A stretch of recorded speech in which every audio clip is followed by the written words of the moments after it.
Good morning, everyone. Thank you for being here with us at IDRC. Bienvenue à tout le monde et merci d'être ici au CRDI ce matin. Good morning and welcome to be at IDRC this morning. I was on international, so I'm just back from travel with the Board of Governors to Asia, and I see Margaret, our chair, that is with us this morning. And I also joined the Governor General on a state visit to Rwanda to commemorate the 25th anniversary of the genocide of the Tutsi.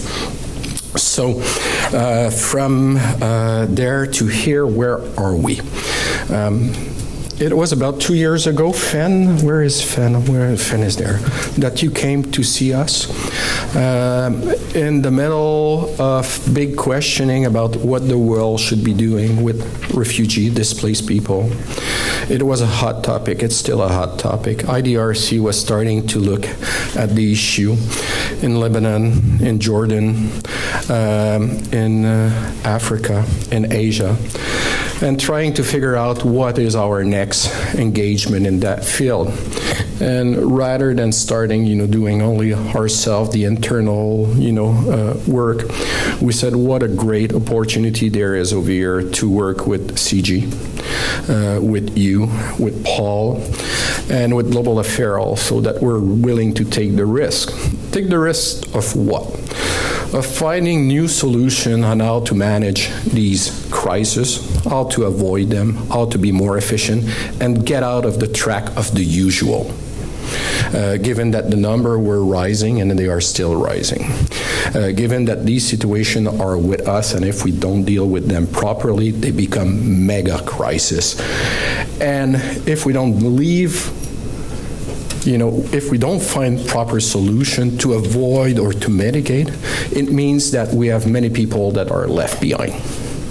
And our objectives, all of us that works in international development or in foreign affairs or in research for development, is to secure that we are leaving no one behind. So the refugees are the most vulnerable often. They don't have a voice. They are in transition and catastrophic situation. Their perspective is not heard. Women, children are also part of the picture. And if we want to make progress, we know from years of work that we need to work more collaboratively, holistically, and not only sector by sector. So this call, for many people to come together. And that was the intent for IDRC to participate in the funding initially, but also to do some work with the help of the team of Colleen to support you. Now, I think that Paul and Fen did a fantastic coup when they have asked the Honorable Lloyd Axworthy. Lloyd, thanks for being with us. You were here 2 years ago to launch it. It's a pleasure to see you back to look at what has been the conclusion. And we will hear from them today about this report that they have produced, that have been done through extensive consultation around the world, and that is calling, for a more effective governance of the response to refugee, and calling for more money, and calling also for accountability. It calls for a creation of a nimble and inclusive network made up of representatives of refugee hosting countries, donors, civil society, organizations, the private sector, scholars, and refugee, as well as the internally displaced person, to follow up and help the implementation of the report recommendation that you will be presenting today. It also calls for the creation of a network of global women leaders to be convened as part of the Global Action Network, which is quite important and key. And that's why we are here this morning. So your expertise, views, and all that you have been contributing together and with your colleague bring new thinking at the forefront, and IDRC is quite proud to be associated with it, as I'm pretty sure Global Affairs Canada. And I will call on Alexandra Mackenzie, now Director of Humanitarian Organization and Food Assistance at Global Affairs Canada, to offer some remarks. Welcome to IDRC. Looking forward to the conversation. Lloyd, thanks for being here again. Alexandra.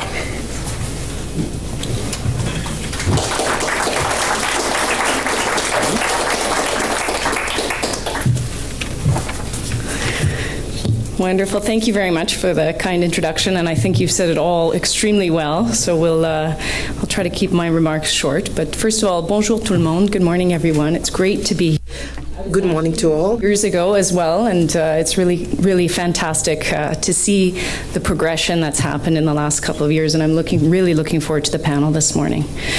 This is a really important event to mark the launch of the World Refugee Council's final report, so a call to action, transforming the global refugee system, really the intent.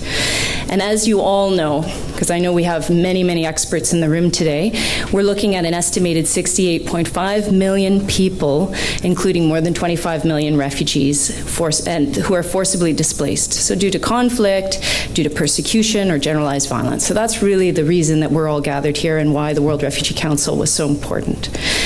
We're all gravely concerned at the significant protection and assistance needs of refugees and IDPs, and the Government of Canada is deeply committed to being a strong voice for improved responses to this forced displacement worldwide.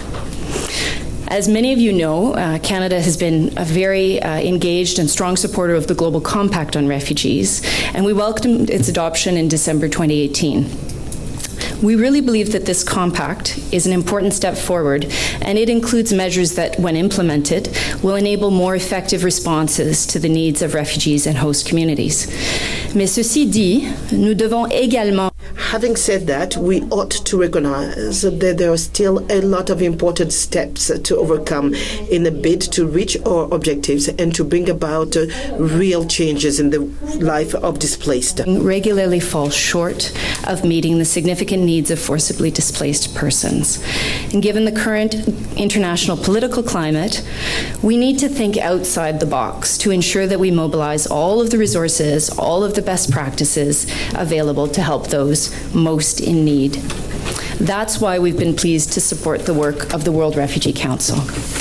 À cet égard, nous soulignons le travail du Conseil mondial pour les réfugiés qui s'est penché. Having said that, we support the work of the WRC that for 2 years have worked on the needs of the refugees under the leadership of the Honorable Lloyd Axworthy, but under Jakaya Kikwete, that is former president of Tanzania, Jelina Malani, militant for human rights, and Rita Susmuth, former president of the German parliament, and as well as stakeholders from different academic. Power, their thematic expertise, their civil society experience, and diverse geographic and socioeconomic backgrounds.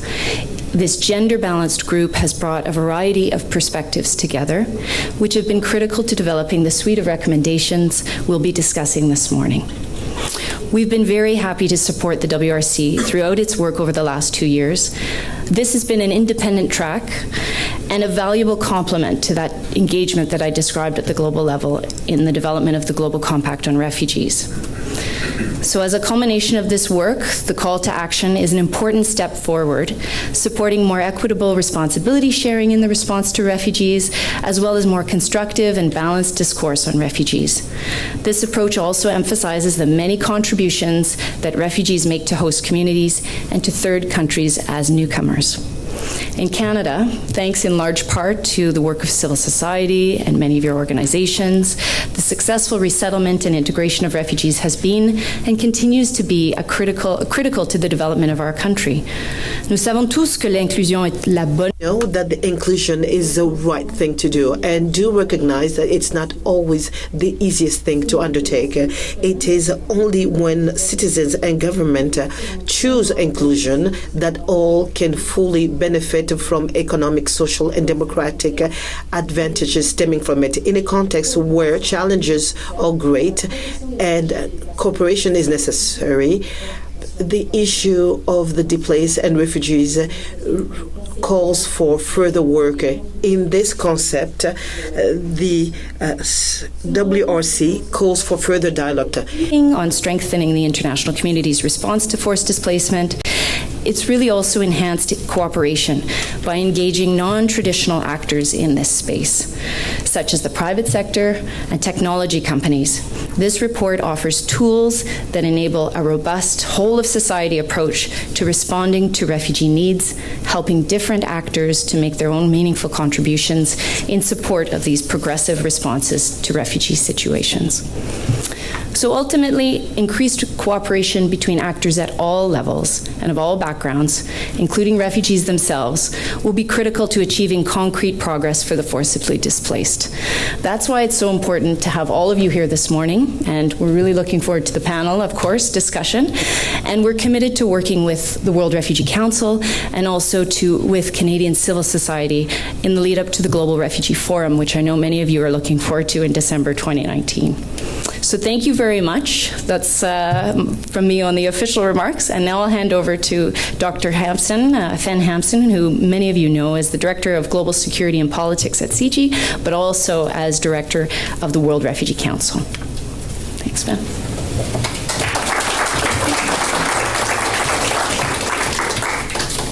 Thanks very much, Alex, for your kind remarks. And I do want to do a very special thanks to you and your team, who we've worked with very closely throughout this exercise from beginning, and we're not at the end yet, as you well know. Jean, your support, your leadership, the support of your colleagues has been absolutely critical to the success of this venture.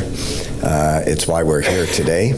It's why we began when we launched it at IDRC. IDRC, I think we all know, is the flagship in the development, research, global networking business, and we couldn't have done it without you, so thank you.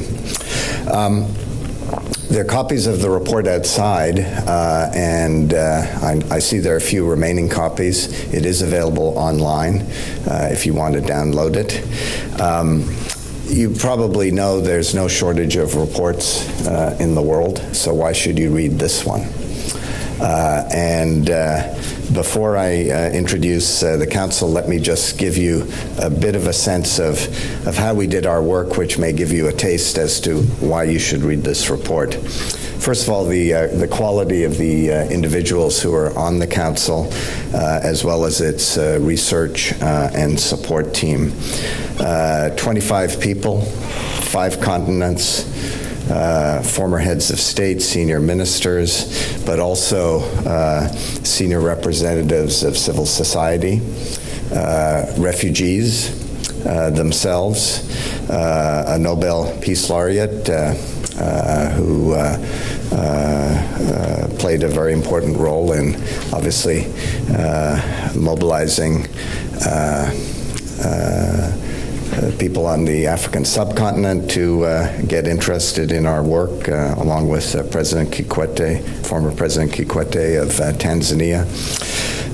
We got a lot of support from some major foundations, and also youth engagement through the Africa Union Youth Envoy, a young woman from Tunisia who was one of our very dynamic counselors. We also commissioned almost 20 expert papers from noted practitioners, leading scholars from around the world that has supported the recommendations that are in the report. We spent much of our time visiting refugee hosting countries, speaking to the displaced where they are, visiting camps, settlements, cities in Jordan, Bangladesh, Uganda, Colombia, Ethiopia, Tanzania, the list goes on. We gauge the sentiment of host populations who have to accept, and in many cases willingly so, refugees into their communities, into their economy. This was not a report, as Alan Rock likes to remind us, that was done in a mahogany-lined boardroom somewhere in Ottawa or New York or Geneva. It was work that was done on the ground, and I think that's certainly reflected in the quality of the recommendations.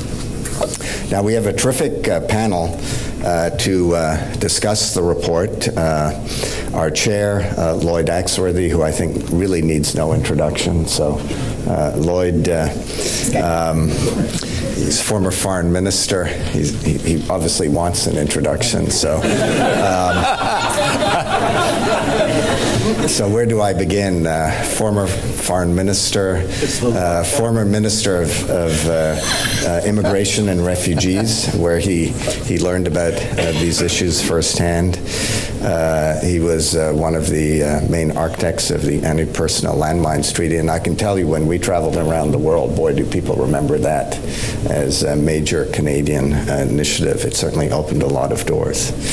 And more recently, a university president, University of Winnipeg. So he knows how to put up like academics with me, sort of.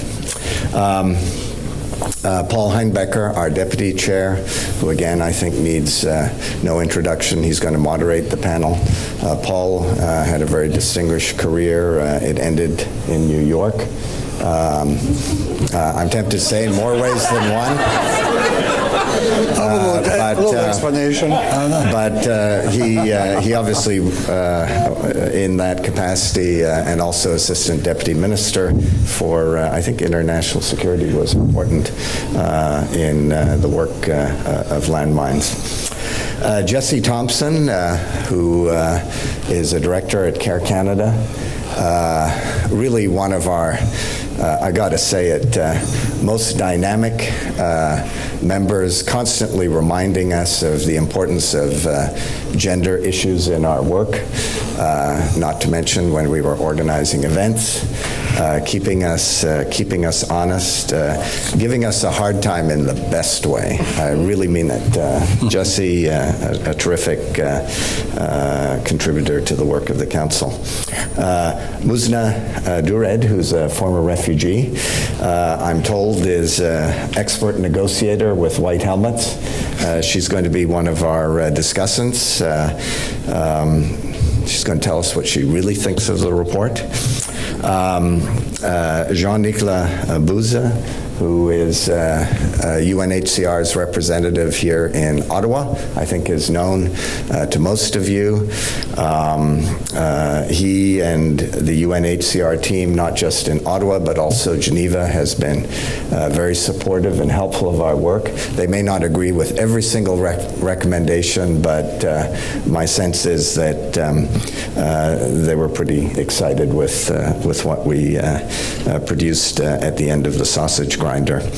And then last but by no means least, Alex Neve, who is head of Amnesty International here in Canada. Alex really played a vital role in getting us off the ground. This is before we were thinking of a commission or a council. We had many meetings over at the offices at Amnesty, and Alex, your support throughout has really been terrific. Two people I'd just like to do shout-outs for. James Milner, our Director of Research, who herded the unruly academic cats to produce some very good papers to support the work of the council. And Alan Rock, who is listed as our legal advisor, but I think it's fair to say has been a counselor in everything but name, has played a vital role, not least in helping me deal with the chair. So thank you both for your great work. Paul, over to you to moderate. You don't have to get up. You can stay right there. I can stay right there. And I can't see. You don't need to introduce the speakers. You do have to have a hard stop at 10:45. So you're going to have to discipline the speakers so that the audience can be engaged in this conversation. Well, actually, 2 or 3 things. One is we are now past the time for the first panel. Okay. Second thing is, I thought there was a video in this program. So let us introduce the video. I just wanted to say one thing about Lloyd, but I'll say it afterwards. Numbers of people displaced. The world is facing the largest numbers of people displaced due to conflict and persecution since World War II. Refugees and internally displaced persons are not getting the support they need and deserve, with tragic consequences. Xenophobia and extremist nationalism are on the rise. Nations are closing their borders to refugees who are seen as security threats. We need a new approach to tackle the roots of the problem, a crisis of leadership and an absence of political will. But to secure public support, political leaders must first demonstrate that borders are secure and that migration is managed. The international community must respond with a comprehensive approach that includes responsibility sharing, support for countries hosting refugees, and better support for refugees, as well as internally displaced persons fleeing violence and conflict, but remaining within their own borders. Those responsible for causing displacement cannot continue to go unpunished and undeterred. Donors in other countries must also be accountable for their commitments to the international refugee system. Year after year, millions of dollars in pledges go unfulfilled, adding to the funding shortfall, while the cost of helping refugees increases. The status quo of voluntary donations is unacceptable. Financial commitments should be reviewed and supplemented by innovative financing mechanisms with private sector support.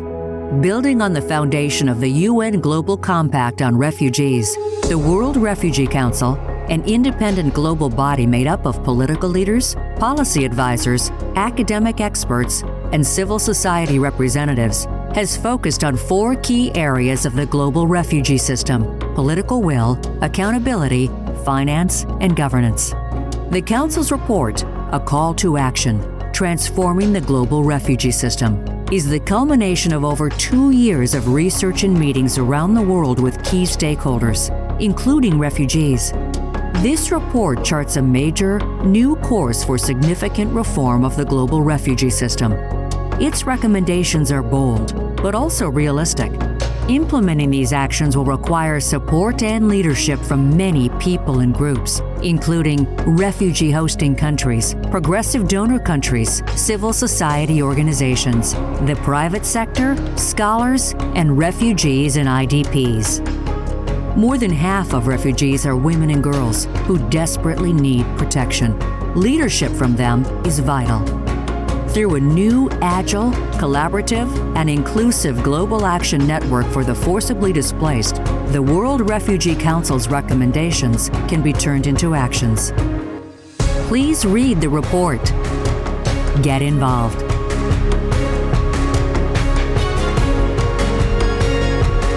Right. I will contribute to the. I will not contribute to the time shortfall, so I'll pass straight on to Lloyd Axer. The only thing I would say is about Lloyd. His introduction, Fen's introduction, reminded me of a story about Henry Kissinger, who was being introduced at a very large event in New York, and the moderator said, and now it's time to introduce a man who needs no introduction, but who enjoys them nonetheless. So, over to you, Lloyd. I thought you were going to say more. Thank you. I hope everybody has either through their reading or their thinking or their association or conflabs and coffee clubs around Ottawa and other places have a pretty good idea what's in the report. I mean, there's up to 50 recommendations, so there's a lot of granular stuff, but I think the broad strokes have been outlined. what I wanted to focus in is probably the largest, toughest, and in many cases most ambiguous issue that comes into a process that starts to create some new ideas and solutions, initiatives, and how do you get it into practice? The world is full of the residue of a number of forests sitting on shelves in a variety of policymakers' home libraries, to say nothing of everybody else's, which has a wealth of wonderful proposals about change, reform, new ideas, restructuring, resetting. The question is, how did those actually go from the germ and the gist of an idea around dealing with a global problem of quite significance, which muddies the waters by also having a major sovereignty issue connected into it, to find the answer. Now, I think that was one of the issues that we wrestled with a good deal of time at the Council, because you had an interesting mixture of practitioners who had been in the world of trying to translate thoughts and ideas into policies. You had people who were always dubious about any attempt by a policymaker to do that and maintain principle and purity. And at the same time, there was just a lot of the venues that were increasingly being closed off by the toxicity of the political systems that were beginning to emerge. Franco Grandi, I think, gave a speech 2 days ago in New York where he just took the top off and said he's never seen a situation so full of so much hatred and so much animosity and so much criminalization view of refugees and migrants and so on. He said the problem is manageable. What's not manageable are the politics. And I think from day one, from the time the United Nations opened up its discussions around the compacts, everyone knew that the backdrop to that was an increasing mobilization politically around the idea that immigrants, refugees were suspicious people. They're going to take your job away, import drugs, become murderers, and that became a kind of standard lexicon for right-wing extremist politicians, particularly in Europe after the surge that hit Germany. It's increasingly become part of the vocabulary of the United States president, and in some ways is sneaking into our conversations. The latest sort of omnibus bill that includes issues about restraining access for refugees, to me, is contrary to what the hell we're supposed to be doing. You know, the promises of the Prime Minister, which I thought were distinctive and unique, are now falling back a little bit into the conventional wisdoms that so it's not, it is a scale. There's no one set of bad guys.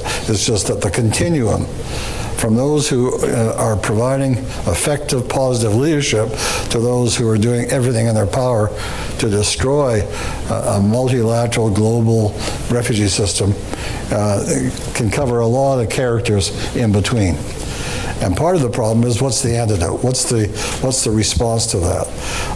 Because right now, and furthermore, the response is finding the champions to carry out the implementation of reform and a different set of paradigms. I've been through it. You know, I mean, briefly mentioned about how do we get from a point of view where to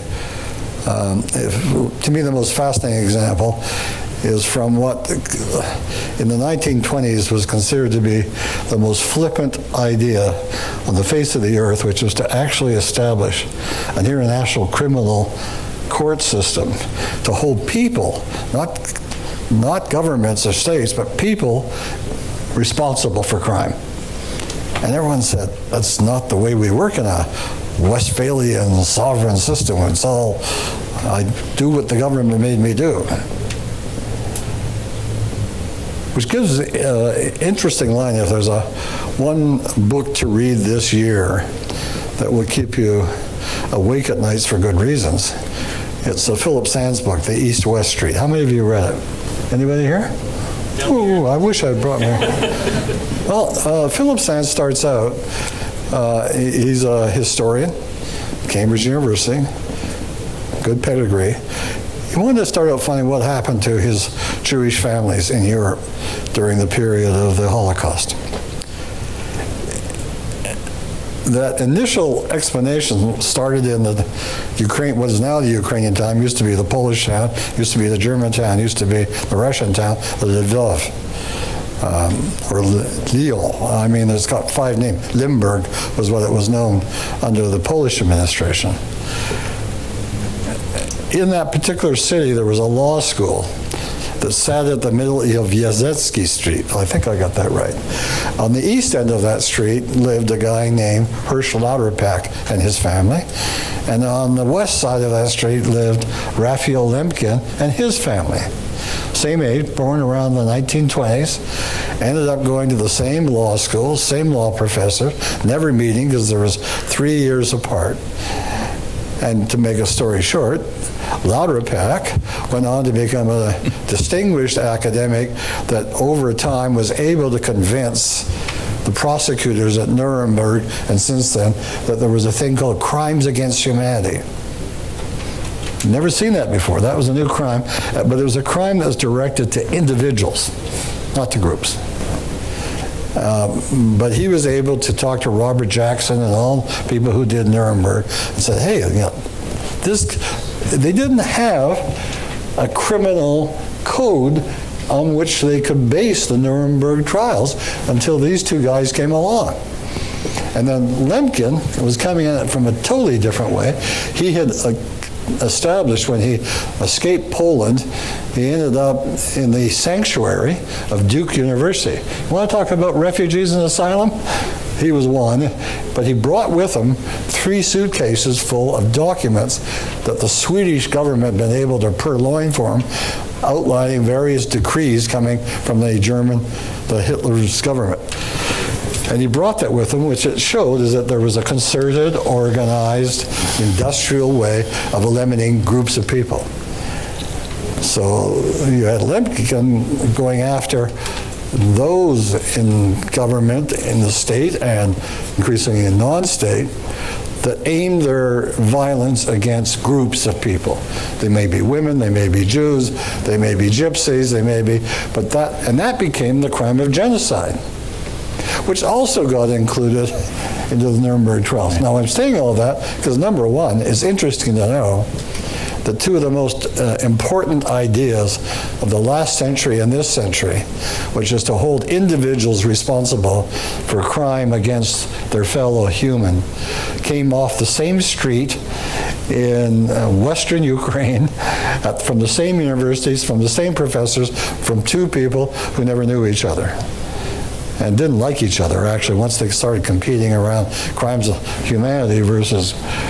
but the whole point about this is that it did translate, ultimately, what looked like an obscure refugee-seeking professor, law professor from Warsaw, who escaped by actually getting a train to Vladivostok and then Japan and then Vancouver and then Seattle and then Duke.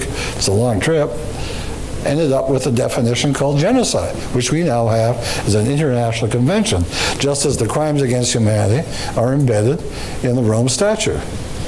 Talk about translation. Talk about making it work. And it needed just a kind of first. The demand was there. So here is my point.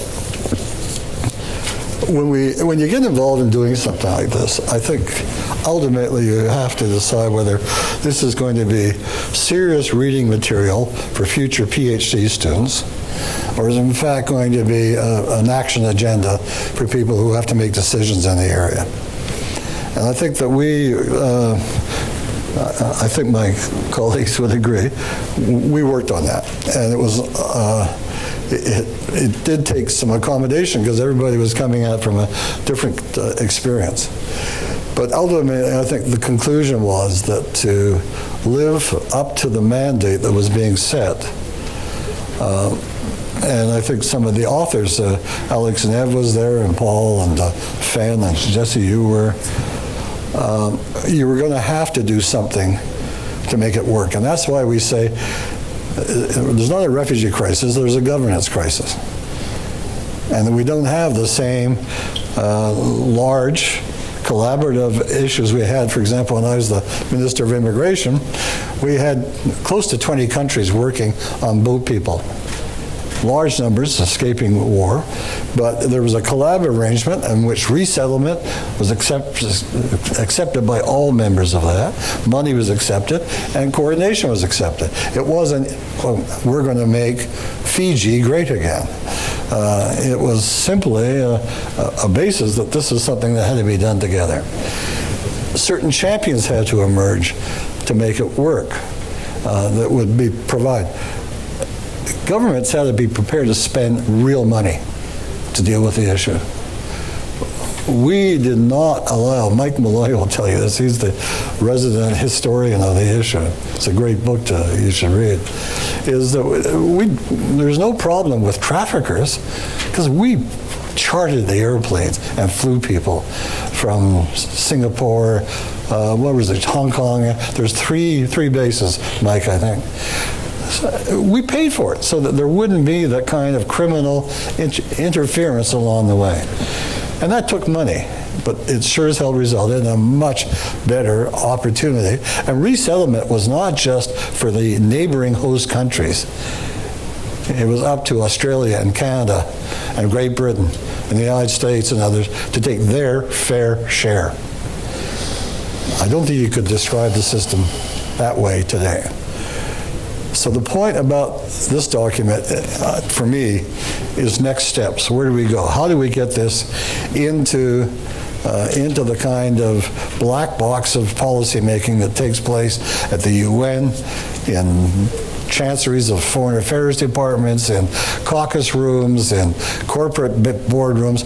How do we get this something that people say, yeah, if we can provide some new architecture for this, then it's going to give us a much better capacity to meet a much bigger problem, which is coming down the track. Anybody who had to read read the climate report last week, just realized we're now talking about almost doubling the number of displaced persons over the next 50 years. That's a lot. That's a big surge. So the conclusion that we reached, and it's one that some people find, I know it's confusing, but we've been using the language of networking. It's a boron from digital development, but it has real application because there are a number of examples you can point to, including in particular right now the Paris Accords agreements, where they're trying to bring a wide variety of players: business, governments, civil societies, people who are working on the sort of problems of the impact of climate change, and those who are beginning to talk about what do you do with the people who are kicked off, their little island paradise in Miami and now have to find a home somewhere in Nebraska. It's those kinds of questions that are now being faced, and so I think our next step is to try to get that kind of cooperative network, at least focusing in on some of the very specific solutions. Many of you know that this last week, Ratna Odavar, the senator who was on our council, has tabled legislation dealing with the question of frozen assets. Has had quite a strong, and that's what we want to do. We want to say, hey folks, we can do it. Get enough senators, and we'll build some political momentum. I just came back from Ukraine, where, again, on the same issue, they see this as one of the few ways of getting after Putin's conquest and occupation of eastern Russia. Go after the people who are getting money out of it, and just do the forensics. And anyway, I think it's got some legs. I think the whole issue of the new social bonds, that is something that could introduce into the refugee system serious money to start the development partnership between host countries and refugees who are coming there. It's got to happen, because the money is not going to come sort of out. I mean, governments right now are still, paying the dividends of the Reagan-Thatcher years, and therefore we don't have money for good things. It's just pipelines and infrastructure. Is that a political comment? I think so. No? Could be. Yeah, it could be. That's what people want, apparently. It's not what is needed. And I think here's the great gap, the great leap of faith.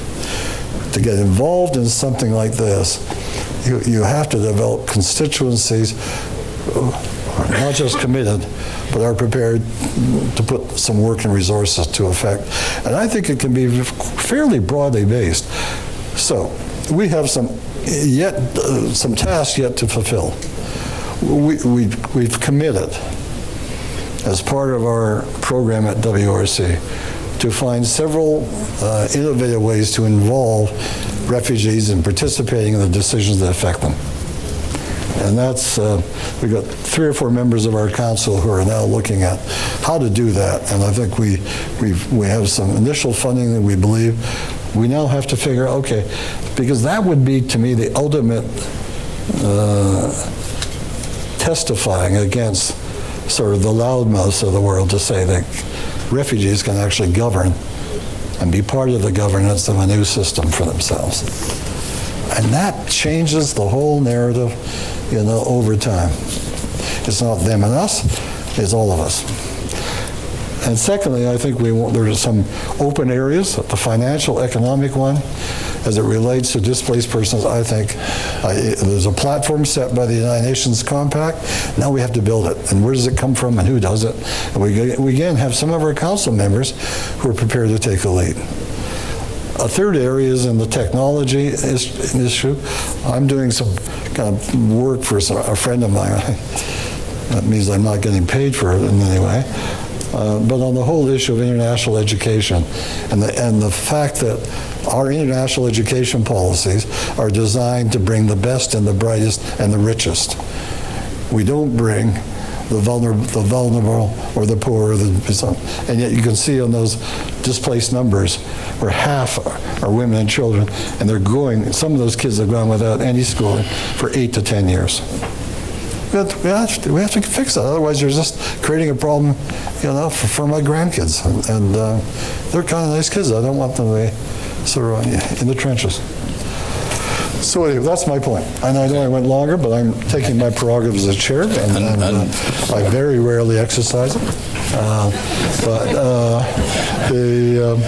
The whole issue, I think, is we need to have a lot of you involved to really becoming great, both with how to do it and then how to do it and get involvement. That really, to me, and if we can start building that new reset, that new paradigm, then I think as the problem gets even bigger and bigger, we don't have to sweat. We can say it's now just a matter of extension of a series of practices as opposed to trying to squeeze everything back into the 1951 convention. So that's our hope, it's our ambition, and that's why I really appreciate IDRC giving us this opportunity to present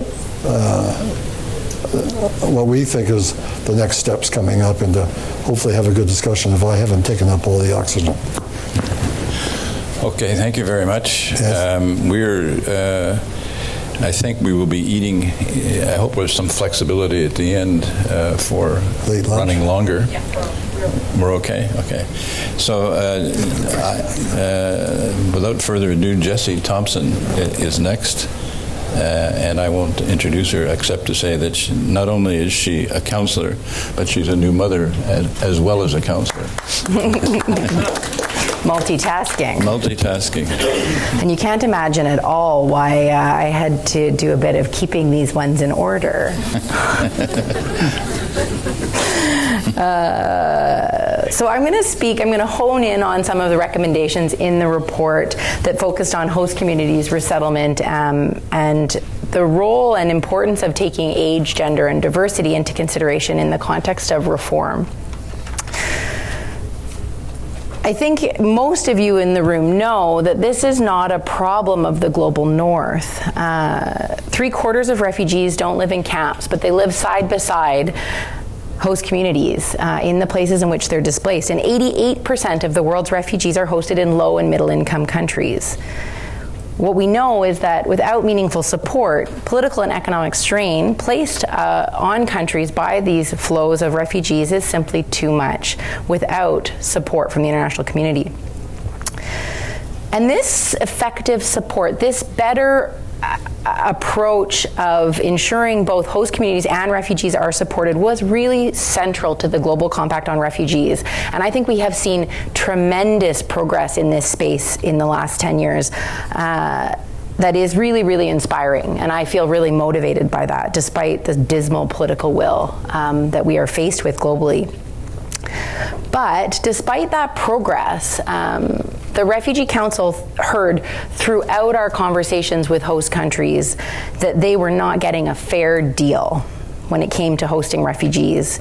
And many felt that the international community was just asking them to do more, to enable more rights to be recognized, to give more opportunities for self-reliance and livelihoods, access to land, freedom of movement, with no additional support coming from the richest countries in the global north. And I think we need to really be self-reflective and look at Canada in this context. Canadians have stepped up, and we can't deny that. There's been beautiful leadership, and I am really proud of some of that leadership. But Canadians have also resisted, and more recent rhetoric has made me feel very, very concerned. And we've seen a deep politicization of our role hosting refugees. I think as recently as yesterday, as Lloyd has mentioned, new political policy developments are not inspiring. And yet this comes at a time where we do not face a crisis in Canada, and where countries like Uganda have been generously hosting hundreds of thousands of refugees in massive numbers with progressive and inclusive policies, and are still struggling to get the support that they need and they deserve to host refugees. It's just not okay. And we really need to challenge the rhetoric in Canada and turn that lens back to where the crisis really is. So the World Refugee Council in its report and recommendations really sought to complement the Global Compact on Refugees by identifying concrete ways that new support could be mobilized for host countries in the Global South. This included calling for more predictable funding for UNHCR, moving away from voluntary contributions, which I think probably was welcomed by UNHCR. I hope was welcomed by UNHCR. Pushing the WTO and the IMF to start integrating refugee hosting considerations into trade policies and debt management systems. We have been looking at a country like Jordan, and the IMF has been looking at a country like Jordan with complete blindness to the just under a million registered refugees that live there, and the impact that has on the economy, on infrastructure, on basic services. Expecting them to pay back their debt at the same rate without thinking about what really is happening in that country when it comes to refugees, because we've always seen refugees as a temporary thing. Oh, they're going to, this is just a crisis. 20 years later, it's not a crisis. It's a reality that has to be factored into how we're supporting and enabling development in middle income and developing countries. And we need to look at seeking to create new platforms for financial investment and philanthropic support. And I think there's some creative ideas in the report that are worth a closer look to explore how that can be done. Again, complementing some progress that's already happening at the global level. And certainly not all of these will be feasible at once. But I think what is clear is that refugee hosting must be understood as a long-term challenge, with responses that seek to address the needs of both refugees and their host communities in a really holistic way. And until we address this global imbalance, and until we make that fair and predictable in a really meaningful way, it's likely that we will see significant changes. It is unlikely that we're going to see significant changes in the ways in which countries in the global south are willing or even able to host refugees. Even those that have been very progressive in their refugee hosting policies won't be able to do that forever. I'm also going to speak about resettlement, and that's fundamentally linked to the question. That was 5 minutes. Okay, I'm not too far off, and I'm going to just take up some more space fearlessly here.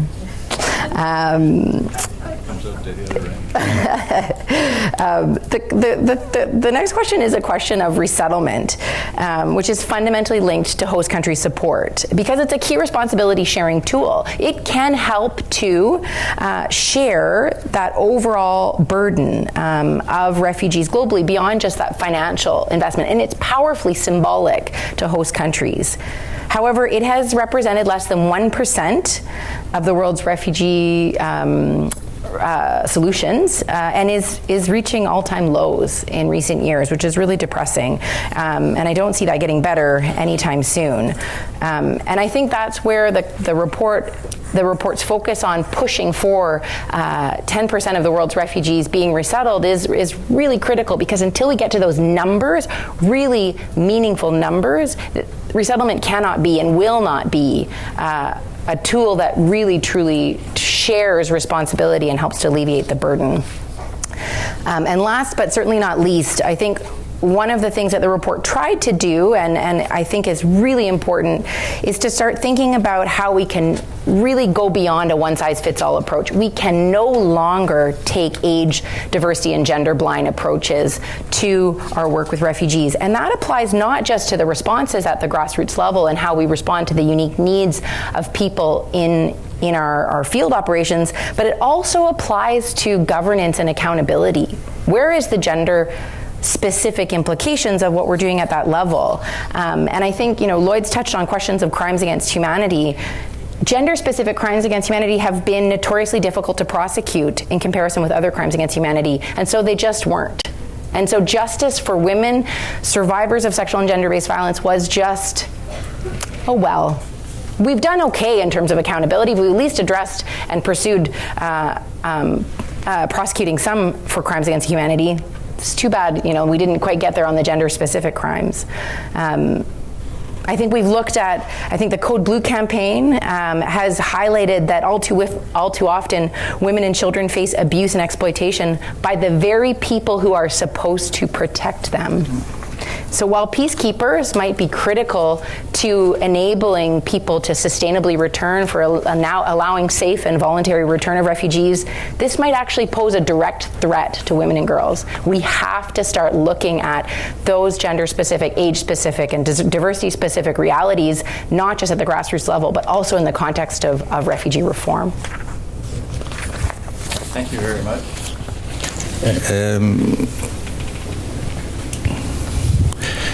Our next speaker is Muzna Duraid, please. Hi, good morning. It's 5 minutes. It's too short to talking about half of my country are displaced. So I'm Muzna. My name is Muzna. I'm a asylum seeker in Canada and not a former refugee. And as you know, as most of you know, that the program here in Canada the asylum seekers are excluded from the majority of our programs and services provided for our refugees here in Canada.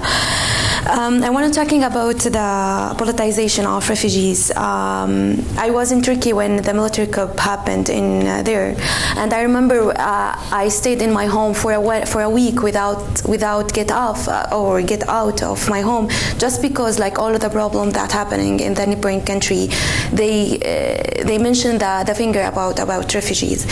And I was in Turkey also last month, and I witnessed the municipal elections. That all the campaigns, electoral campaigns, their promises was about the repatriation of Syrian refugees, and they will get back the Syrian refugees to Syria. But even in Europe, a lot of countries talking about repatriation. But the question is, the absence of weapons, that doesn't mean the peace. Peace means the security.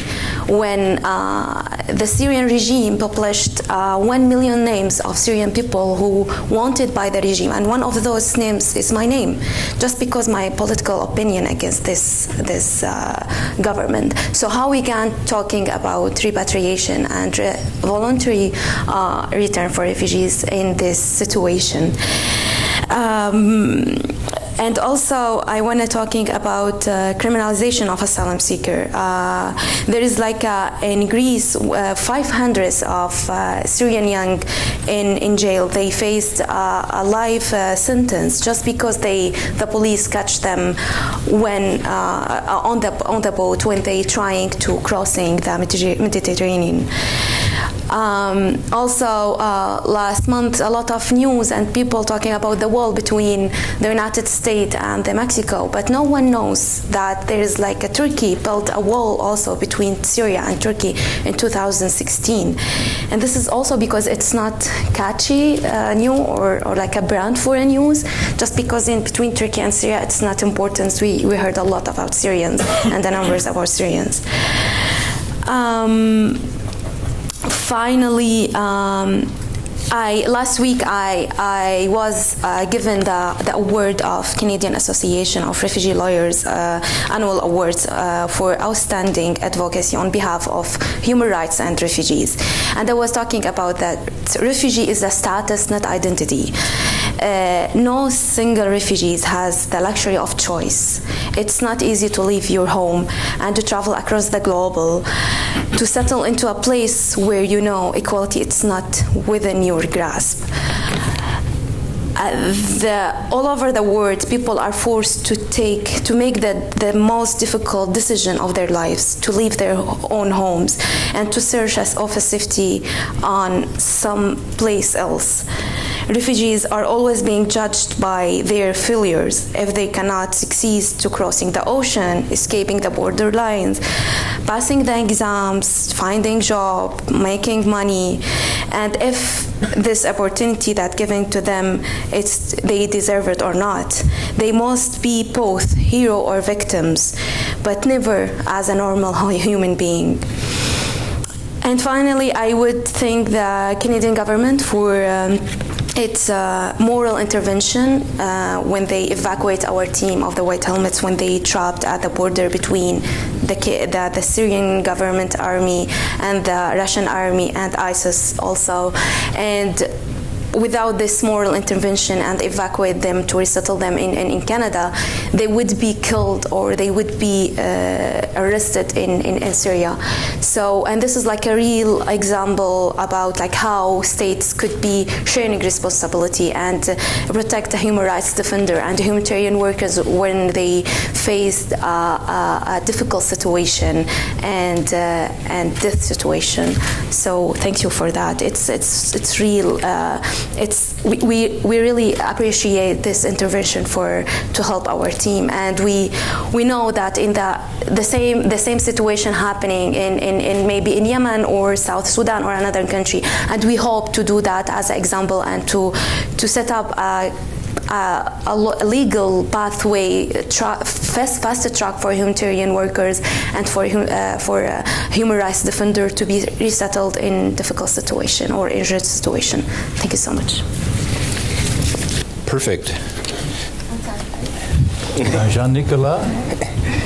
Thank you very much, and I can reassure everyone that we are fully on board when the World Refugee Council asks for more predictable funding to UNHCR, but not only just to UNHCR, to our partners, the UN, to the NGO partners, especially the commitment that we all have to provide funding to local partners, the local civil society, NGOs, grassroots partners.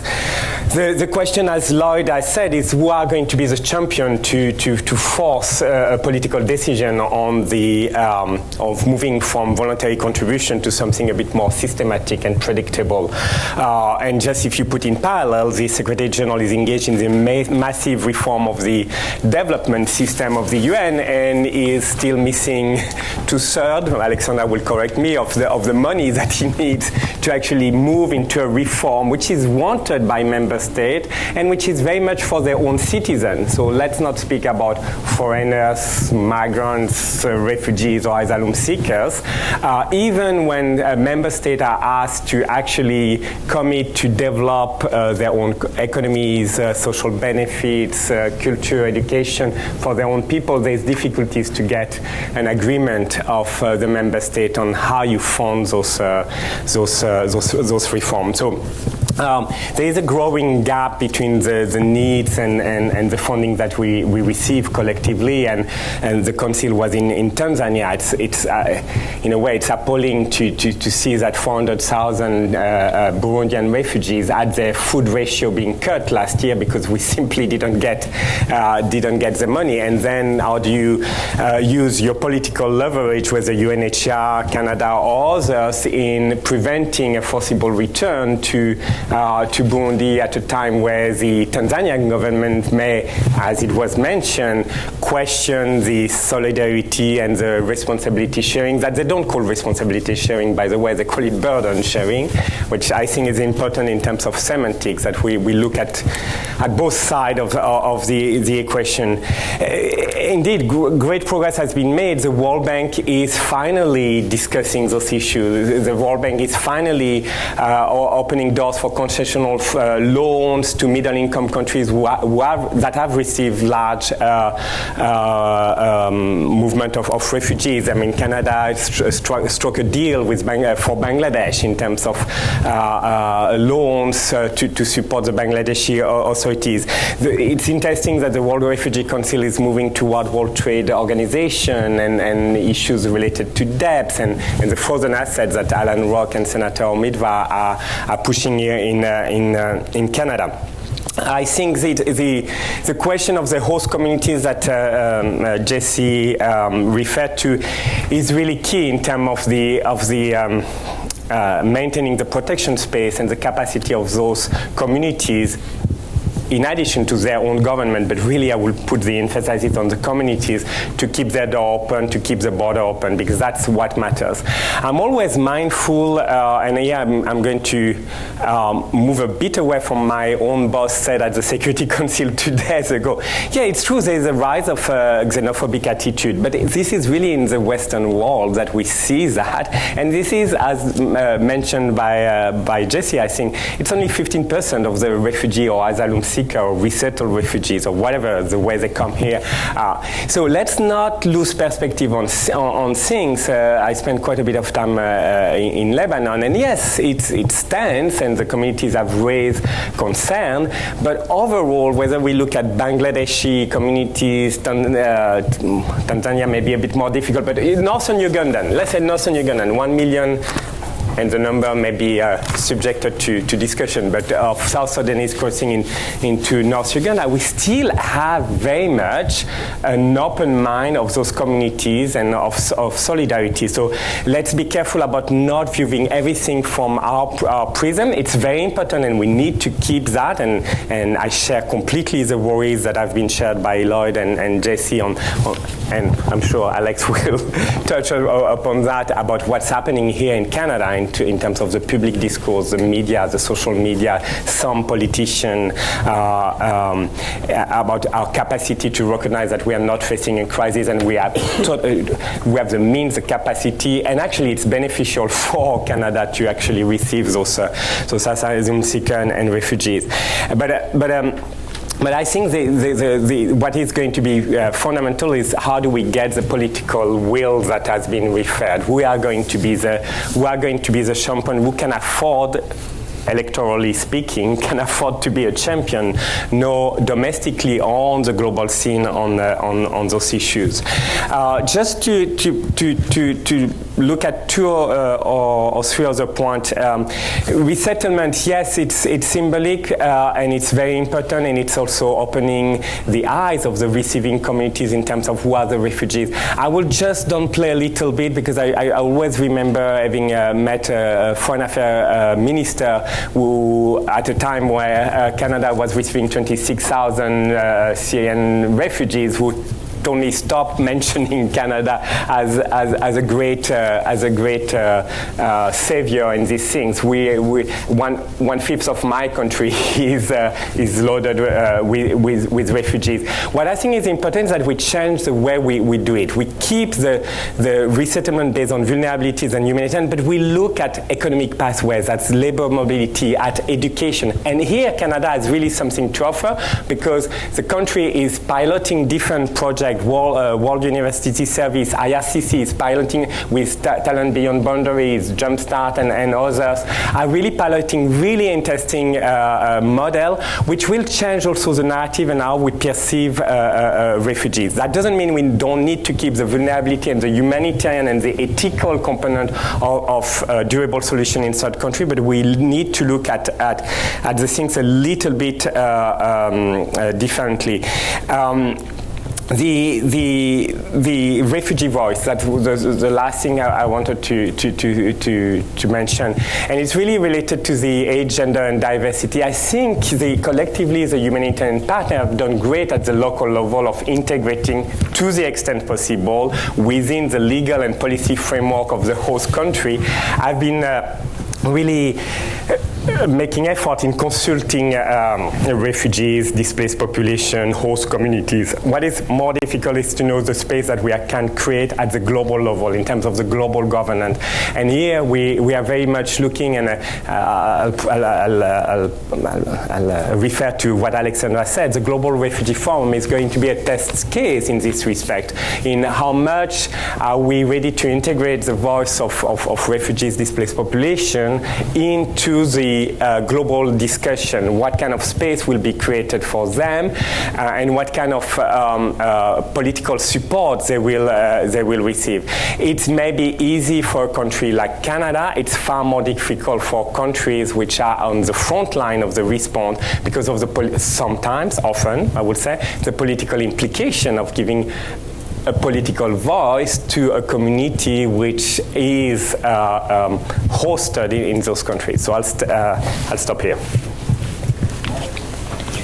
Thanks very much, and thank you so much for the opportunity to be here. I do want to begin by acknowledging what an honor it is to be having this conversation in unceded Algonquin territory, a conversation about borders, human rights, displacement, obviously some very powerful resonance there that I know we'll all want to keep in mind as we think about where ongoing global discussions around displacement take us. I also do want to say thanks for the opportunity to come back at the end of the journey. As Fen said, I was around those tables frequently at the beginning as we were sort of recognizing the urgency of something of this sort, and was so impressed to see it come together. And it's great to have this chance to be back, not at the end of the journey, the beginning of the next step of the journey, I guess. I'm just back from two quite intensive research and advocacy trips to corners of the world where this is, boy, ever playing out in real time. The first was along the US-Mexico border. Need I say more?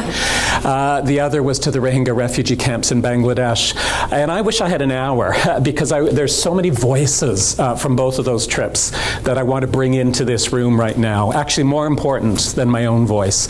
So I'm ambitiously going to try to do so with 1 minute from each of those trips to just share a quick experience and I think some messages from that resonate with where we're at today. Along the US-Mexico border, one of the most powerful moments was when our delegation, joining up with two other international NGOs that happened to be in the area around Tijuana, were asked to accompany three trans teens from Honduras who were simply trying to make it to the official US border crossing at San Isidro and make an asylum claim. This wasn't about irregular crossings. This wasn't about looking for coyotes or anything of that sort. What an ordeal. So many barriers to get past. Mexican collusion, which does everything it can to thwart even being able to get close to the border. And then a standoff when we reached the border with U.S. border guards who refused to accept the claims from these 3 individuals. They were courageous and terrified. They weren't going anywhere. Our group of about 20 delegates from about 10 different countries was clearly going nowhere. We were threatened. We were lied to. We were threatened with arrest. We had a standoff for about an hour before finally they relented and allowed those 3 trans teens to cross over and make their asylum claim. We didn't trust that the paperwork would be done properly, so we were allowed to have one of our delegation who crossed with them to make sure that the right forms were filled out. She then came back across to join the rest of us who were waiting for word, gave news that yes, the forms had been filled out, yes, they were now in the asylum system. We whooped with jubilation and cheers, and then we paused and we realized the victory that night was that 3 vulnerable trans teenagers from Honduras were now in the harsh, ugly, cruel world of U.S. immigration detention. But that's now a victory. That's where we're at. In Bangladesh, I want to tell you about Mohammed, Bibi, and Lucky, who are 3 young Rohingya who were all born in Bangladesh. They're from an earlier wave of refugees who came in 1992. Clearly, obviously, are not recognized as citizens in Myanmar, have no status there, have never been back, have never visited the country in which their parents were born. Clearly, don't have citizenship in Bangladesh, and furthermore, don't even really have formal official refugee status of the sort that would give them rights to work and mobility and education. Their families had been able to creatively find ways nonetheless over time to enroll them in some local schools. And life had therefore opened up with some opportunities and possibilities until January of this year, when Bangladeshi officials issued a policy statement saying that all Rohingya, no matter who they were, no matter how long they'd been in the country, were now forbidden from attending any local Bangladeshi schools. Overnight, those dreams and possibilities came to a crashing end. Bibi, who is wise beyond her 13 years, said to us, you know, in many respects, what is even more cruel than having had all this wonderful learning be now denied to me is to know that it's not because of budget shortfalls or because of some crazy teacher shortage. It's only because of who I am. And it's because of who I am in 2 respects, because I'm Rohingya and because of a refugee, and because I'm a refugee, and obviously neither of those give me rights. Mohammed, who's 27 and was actually in a local technical school studying computers, has built on his experience and has actually now assembled a small refugee rights organization in the camp. Because again, for him, the one clear message out of this was, obviously, no one thinks we have rights, so we've got to claim our rights because no one else is going to do that for us. At the end of the day, he also said, well, obviously we can't go back to Myanmar. Our opportunities and hopes for a future here in Bangladesh shrink with every passing day. Where's the world? Where's the resettlement opportunities? Where's somewhere else we can go to have that life? I'm sure you can, from both of those, I think I failed miserably in my hope to summarize those in 1 minute each, but I think you can see in both of those all sorts of messages that resonate with the core findings of the Council and the key recommendations. And maybe the 3 that I want to leave you with are, number 1, from those 6 voices, I think we will all agree that wherever this goes, wherever World Refugee Council reform goes, wherever the Global Compact takes us, the Global Refugee Forum, all of the things that are on the table, if it is not always entirely grounded in recognition that at the end of the day, this is all about human rights, it's about human rights failure, and we will never get to where we need to go, even halfway down that road, if we don't have a firm and full commitment to putting human rights at the center at every single step, then then we might as well pack up and go home. And I know that the Council's work is absolutely about that. Second is that clearly those experiences are all about closed borders and shirking responsibility. And I think, again, we see in so many of the Council's recommendations initiatives, including innovation, that's meant to get us past that, that's meant to find ways to reopen borders, and is absolutely meant to finally give us an opportunity to tackle the one shortcoming we've had since 1951, which is that the Convention's promise that this was all about international cooperation has never been realized, and we've gone further and further from that ideal. The last thing I do want to say is, no, it's two things, is a challenge to civil society colleagues. I think all of us, as we engage, be it around the Council, be it around the other fora that are taking shape, we need to be transformative as well. We need to be open to new discourse, new dialogue, new approaches, as long as it's always entirely grounded in human rights. And then lastly, to Canada. This is, I think, an incredibly important moment and opportunity for Canada to continue on this journey. I think it's commendable that Canada has been a champion of the Council to date.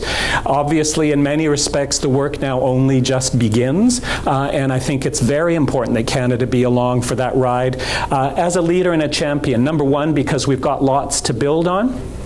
But number two, and this is the more challenging piece, because we like to think we have more to build on than I think sometimes we really do. I think we are too smug, too complacent, too self-satisfied as a nation when it comes to refugee protection. And a couple of people have referenced it. I am still dismayed beyond belief of the disgrace of seeing those provisions hidden in the middle of the budget implementation bill on Monday, all of which are about an assault on refugee rights. That is not deserving of what Canada has stood for, but I think it also points to the fact that at the end of the day, we're not always ready to go the distance. We've never really been tested, even though we like to think we have been. We haven't been remotely tested. We panic about 40,000 irregular border crossings at the Canada-US border over the span of 2 years. Talk to Uganda, talk to Bangladesh about what is a true crisis. And so for both of those reasons, slightly contradictory. Yes, we've been a leader, but we haven't been the leader we should be. Now is a time for Canada to really step up and get involved. Thank you.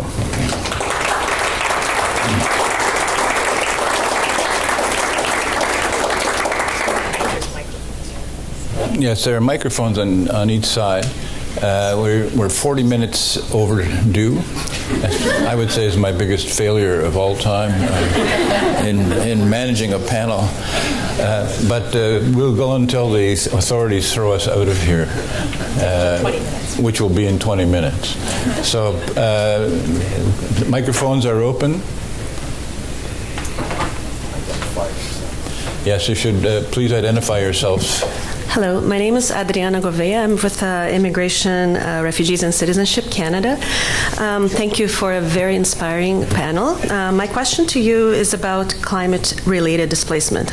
I'd be interested in your thoughts on how countries can better respond to climate-related displacement caused by extreme weather and other effects of climate change. We all know that climate change is not recognized as grounds for protection, and we also know that the issue comes up both in discussions on refugee protection, but also in migration management in the Global Compact. But there's no consensus on how to respond to this. So I'd be very interested in your thoughts. Thank you. What I was going to say is that if there are other people who have questions, I'd like to take about 3 or 4 questions and bundle them. I think we'll save a bit of time that way. Hi, my name is Adrian Digiovanni. I work here at IDRC in the Governance and Justice team. I didn't hear too much about internally displaced persons, and it'd be great to hear about it. And there was a lot of talk about flows of refugees and into other countries, north, south, but, the challenge of IDPs really brings out more forcefully, I think, how are you addressing the flows of forced migrants at the same time dealing with it? And I think then trying to reach people with humanitarian aid becomes it's a whole other or slightly different challenge. And so it would just be great to hear some insights on that and how to get that balance between the preventing the flows and trying to address when people arrive in different countries and geographic locations. Thank you. Well, it looks like we only have 2 questions. Here comes the third. Hi, my name is Kayla Mintz. I'm with AIDS Free World, Code Blue campaign. And thanks to Jessie for raising the protection challenges that refugees and IDPs face in terms of sexual exploitation and abuse by peacekeepers and others who are meant to protect them. Beyond peacekeepers, it's also a problem within the UN, as we all know. Although the figures only tell one part of the story, last year UNHCR and IOM had the highest number of allegations against their personnel. Also, as we know, people who are on the move or who are in host countries face particular challenges in terms of accessing justice for these crimes. So I'd like to ask the panel members, what practical recommendations do you have in terms to bridge these gaps? Thanks.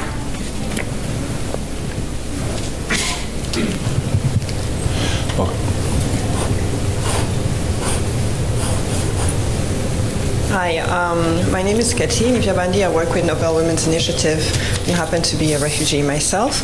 I had 2 very small questions. First one, I was wondering, the report is great, but what are your thoughts about having this actually implemented? And what's your thought process around that? And the second thought is, it seems that we're talking about managing the flow of refugees and refugee management, and I haven't heard a lot about the reasons why refugees flee their homes in the first place. So I'm wondering what your thoughts were about that, about connecting the two, conflict prevention and conflict management, and integrating that with how we address and respond to the refugee crisis.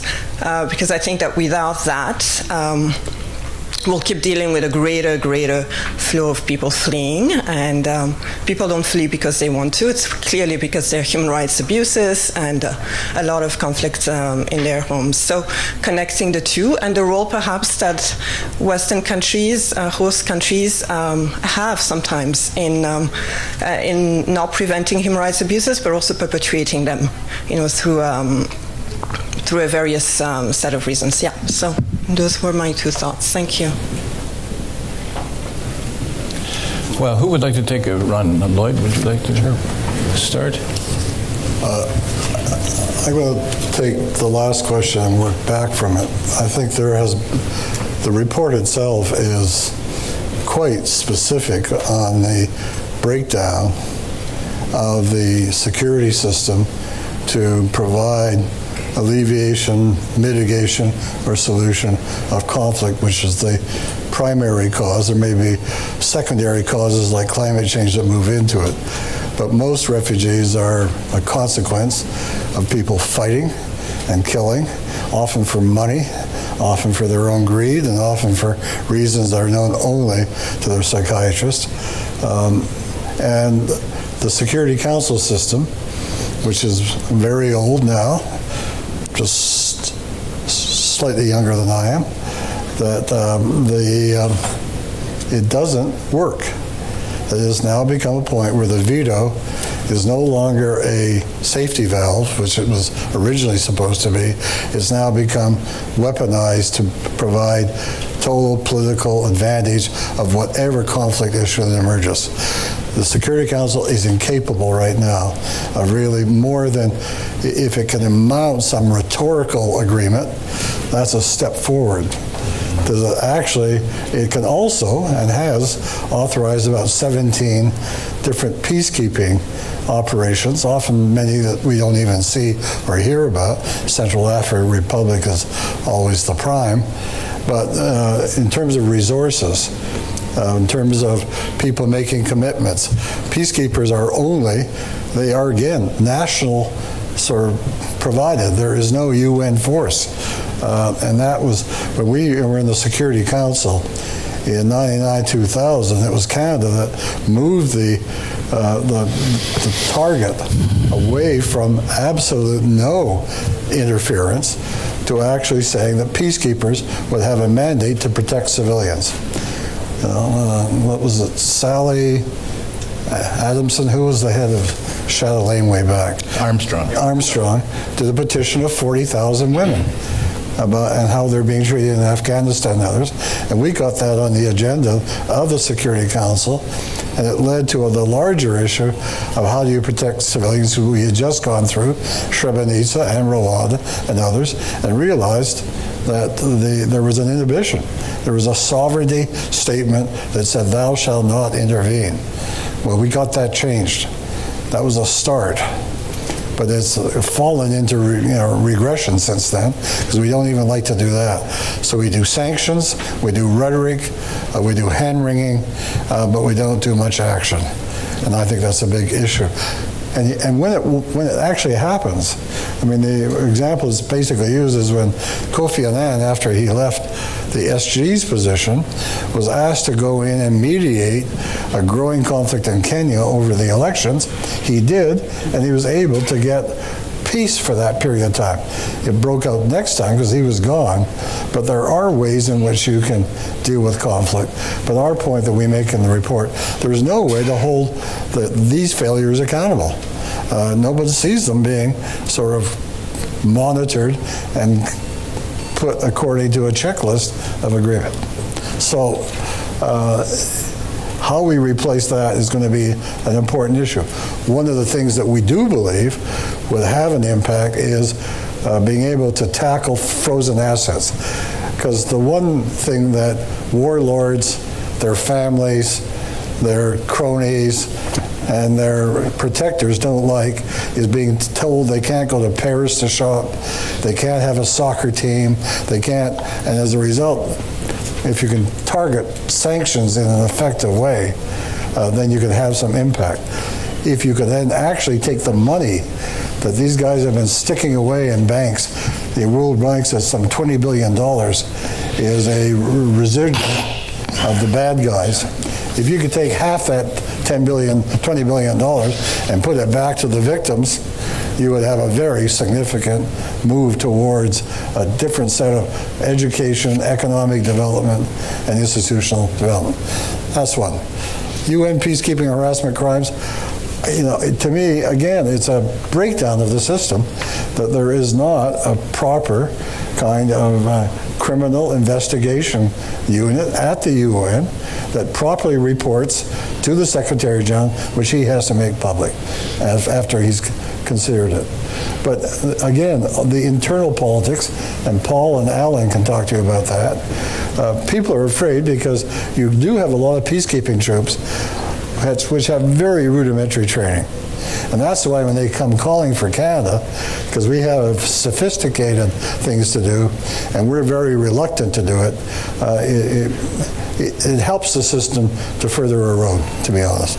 Okay, thirdly, IDPs. I'm glad you raised it, because maybe we didn't raise it enough. But if you look at the report, I think we're the first major commission that has said it's time to deal with the IDP issue. It's been ignored up to now. It's been on the margins, and we have to start rewriting a protocol for the 51 Convention to assign a mandate on the protection of IDPs. Some of you in the room may not know that the whole concept of responsibility to protect that we eventually used as a base position in our foreign policy came from Francis Dang when he was the Secretary General's envoy for IDPs. And his view was that IDPs needed to be protected, and nobody was going to do it. So our report has said, let's start rewriting. We know it's not going to be something that will be greeted with wild hosannas at the next festival at the UN, but I think we have to start working on it, and also getting IDPs in a position where they can begin to use things like the frozen assets. I just came back from Ukraine. 1.6 million IDPs kicked out by the Russians from their land. And kicked out because a lot of the oligarchs are making a lot of money. So I said to them, hey, Would you like to know a formula to go and get their money? Would that change the equation? Yep. But we need somebody. If you're any lawyers that want a free voluntary experience for the next 6 months, I've got one for you. And finally, on migration and climate change. Interesting, you'll be interested that I had a meeting 2 weeks ago with David Suzuki, who called me up. We're not bosom buddies, but we know each other. He said, Lloyd, it's time that the people concerned about refugees get together with the people concerned about climate change and start working together, because right now we're going to be in a mess together and we better find a way out. So we're actually starting to put together, and I mean, David is a credible communicator. And this is an area where I think there could be some real change, because even governments are recognizing that it's, up to now we've always been bearing it, saying it's a secondary, tertiary effect, and so the refugees, IDPs in Syria, were because of the government. Well, it was the government. It was also because there's a total breakdown of the crop in the northwest part of Iran. But that is an area, if we had to take, if I had to choose the IDP issue, I think would be one that we should really draw out and make a particular case for along the way. I hope I answered most of that. I think so. Okay. Jessie, would you like to respond to any of those questions? I think Lloyd's covered it. Okay. I would like to give space to Musna if you have anything. I have a answer about the IDPs. The challenges is there's like IDPs because the borders are closed. So if it's open, so those people will be outside the country.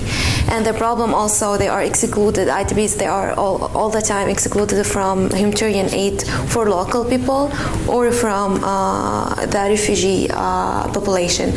So they are in between, and also they are excluded from Geneva Convention. So also there is no legal frame for their rights to be given for them, and so we need actually a new agreement or a new convention for IDPs. There is no solutions without legal frame for them. Just a point on IDP. So there's the issue of sovereignty, there's the issue of humanitarian access and so on, which are well known. But if you look, for example, at the situation of Colombia, I think it's quite symptomatic of what's happening on the IDP portfolio. It was for a lot of humanitarian actors and human rights actors, the focus was very much on internally displaced, the issue of transitional justice, peace, reconciliation, and so on. The Venezuelans arrived, 1 million. The attention of the international community, donors, and therefore the partners working on the ground has completely shifted, and now everybody is working, and rightly so, because there is a need. I mean, the Venezuelan, it's 1 million who arrived. You had the Colombians, refugees who are returning forcibly or not, I mean, willingly, or not forcibly, but willingly or not to Colombia, and therefore I just want to draw the attention to the fact that it's also, again, a question of political will and then funding that we put behind it, because it's we can negotiate humanitarian access, but if we have nothing to offer to the population in terms of solution or services, it's not going to be very helpful. I think climate change is not recognized as a ground, you are right, but it's certainly viewed as one of the root causes, and Katie was mentioning about it. We know that a number of those conflicts, those tension between different ethnic groups, minorities being persecuted, because it's about access to natural resources, whether it's water, whether it's linked to natural hazard turn into disasters because we didn't do the prevention properly. So it's still very much there, and we know that it's a compounding factor in the way people are being received. I mean, the whole Bangladesh issues and the fact that at the beginning of the response, football pit of wood was being disappearing, and we have heard about the elephants and so on. We know that it's very much part of how we need to do business differently. That's why, I don't know, the IKEA Foundation funded the solar panel personnel in Za'atari camps. We know that it's both root causes, but we have also to look at it in terms of the impact, in terms of the response that we are doing. The root causes, I mean, it's we have been saying, and the Secretary General, when he was High Commissioner for Refugees, keeps saying, don't expect the humanitarian to fix the political problem. The politicians have to fix the political problem, and those are about inability or unwillingness to bring about peace and to secure development benefits, including from a social justice point of view, to different communities. So, unfortunately for us, the humanitarians, this is something which is a bit beyond our reach. And the whole things of sexual exploitation and abuse, I'm glad that you mentioned that indeed UNHCR, and I didn't know IOM was also on the top. It's no surprise in a way, in the sense that we have, with the NGOs and the local NGOs, far more contact with the refugees than a number of other UN partners. It's no surprise because we have put a lot of focus on having mechanisms. It's totally insufficient. We completely know that. I know that we are speaking a lot about women and girls, but I assure you men and boys are also, and persons with disabilities, including persons with mental different abilities mentally, are at risk, elderly as well. But again, I'm sorry to go back to the issues of money. I always refer to the same issue. At some point, when I was in Lebanon, I was asked to choose between putting children with disability in school or closing a shelter for survivor of rape. If you close the shelter for survivor of rape, how do you expect any of the people being abused, men or women, to come forward and remaining in their community at the risk of further abuse? So it's a bit of a catch-22. We also need money, and there's a lot of emphasis on gender, but gender, the SGBV subcluster or subsector or whatever you call it, is always among the least funded of all the sectors. So it's great to have mechanism, hotline, a complaint mechanism, investigator, and so on, but we need to go a bit beyond in terms of offering actual protection immediately for those who come forward with a complaint.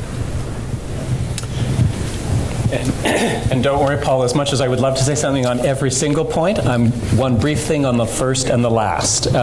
So on the last, Keddy, thank you for putting that root causes and conflict prevention on the table. Couldn't agree more, and I would just add the obvious point that that's all about human rights protection. And with respect to climate change, 2 points. First, I think sort of the enormous answer to the climate change question is this is why this matters. This is why innovative, global, transformative approaches to how we truly move forward with a better globalized approach to refugee protection are, if we think they are the challenge of 2019, boy, the challenge of 2029 is going to make this look like a cakewalk. So I think that's essential. I would just disagree slightly. I mean, yes, obviously climate change is not recognized as a ground in the 1951 Convention. That does not at all mean that the 1951 Convention is irrelevant to individuals or even groups or communities that are fleeing one or community-wide because of climate change. There's all sorts of ways in which climate change laws and policies, the impact, who's feeling it and who's not, are all about the grounds in the Refugee Convention. Certainly membership in a particular social group, certainly nationality, sometimes political opinion. And we are starting to see that from some decisions, from some tribunals around the world. And there's certainly a lot of advocates and refugee lawyers who are going to continue to bring those arguments forward that climate change is, yes, it's bigger and more enormous than anything anyone would have imagined in 1951, but that does not mean at all that the convention is irrelevant to those protection needs. Well, I think we're arriving at the conclusion about 20 minutes late. Not bad. Would you like to?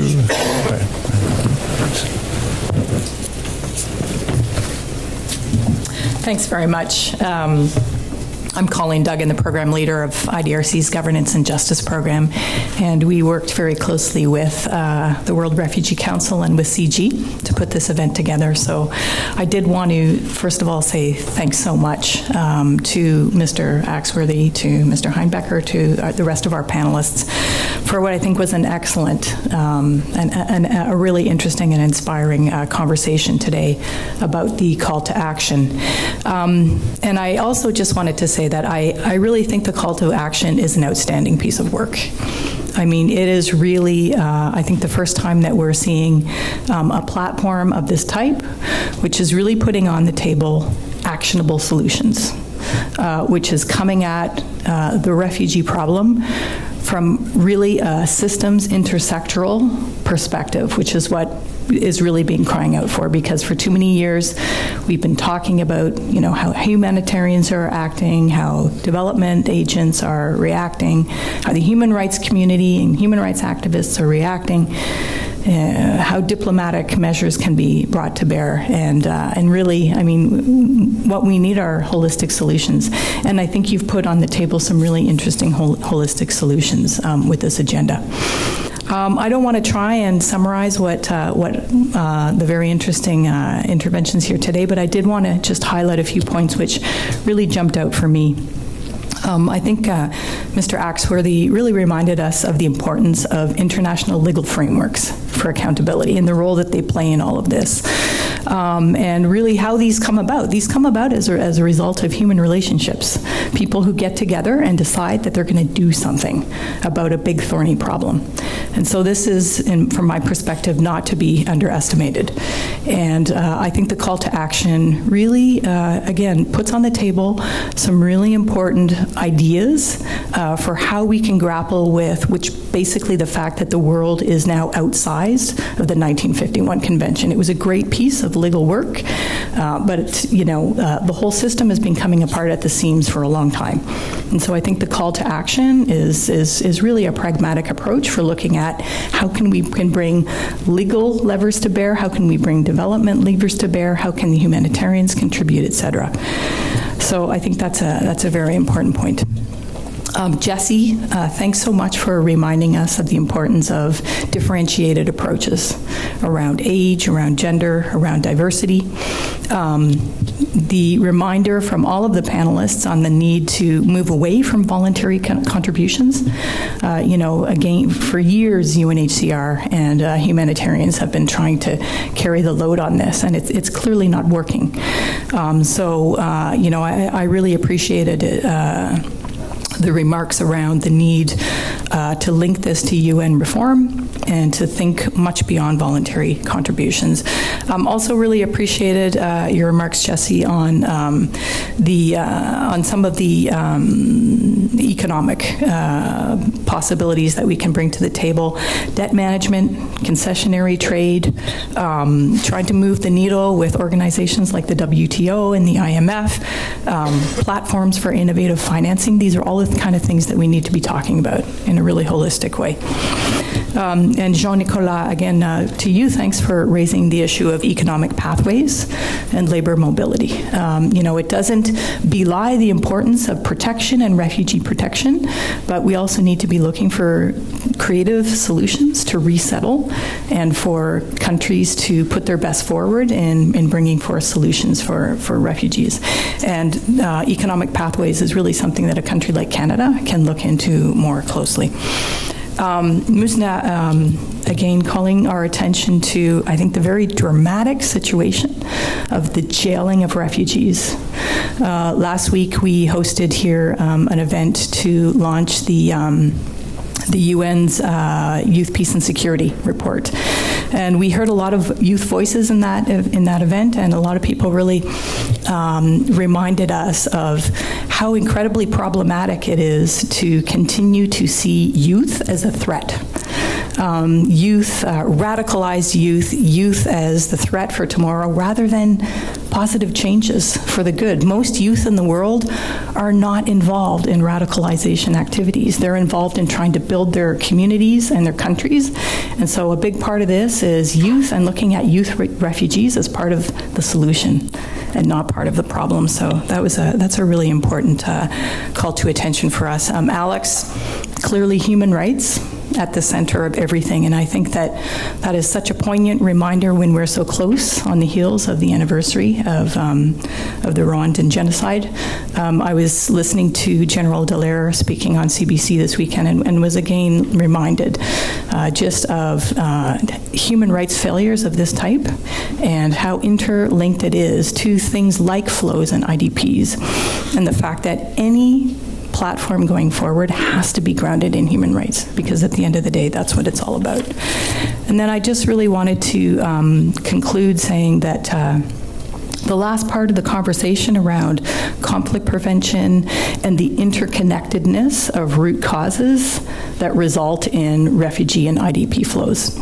So that's actually something we're really looking at and grappling with here in IDRC, because we have a climate change program and we have a health program and we have a governance and justice program. So we're actually trying to look at, in a joined up way, this very central challenge of basically population movements, forced migration, whether it be because of epidemics or pandemics, whether it be because of labor market shocks. I mean, Venezuela is not happenstance. It's a country which for decades has gone through boom and bust market scenarios, and it's taken its toll on people. So I think that the whole discussion around root causes and the interconnectedness of root causes is another conversation that we need to say.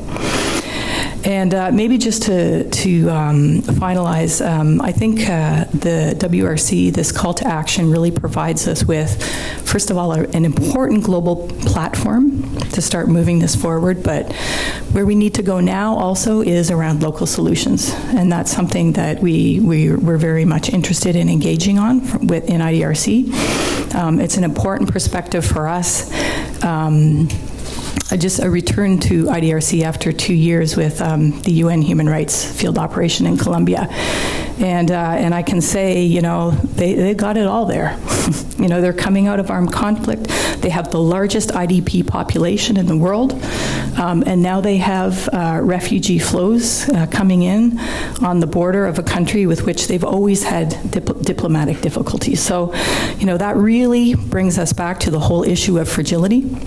And when we're working with receptor states and host communities, we really need to be thinking about what this means when we're talking about an international assistance, working with countries to help them stay out of or exit fragility. For me, Colombia is the case study, because if in a country like Colombia, which is actually part of the OECD now, if we can't bring solutions to bear in a country like Colombia, then I think we're in trouble. So just again, many thanks to CIGI, many thanks to the WRC, and to all the excellent panelists, and to all of you for coming out today.